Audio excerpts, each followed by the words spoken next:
नमस्कार। मैं आज आपको एक भोजपुरी गाना सुनाने जा रही हूँ। कवन ऐसन भुलवा भइले,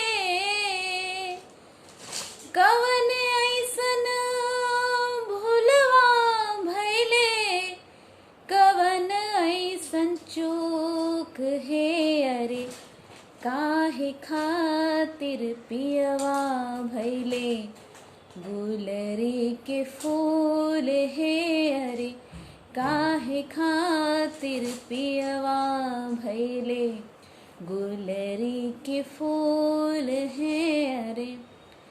मोह नाही कैले कोनो चल गईले छोड़ के, कागले के अइल नाता हमरा घरवा जोर के, हमरा घरवा जोर के हो।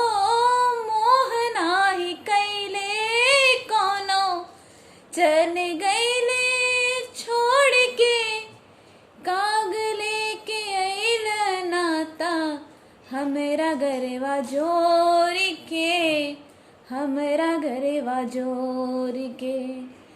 जवन जवन कहनी रामा, जवन जवन कहनी रामा, कैनी हमको बोल है अरे, काहे खातिर पियवा भइले, गुलरी के फूल है अरे, काहे खातिर पियवा भइले, गुलरी के फूल है अरे, काहे खातिर पि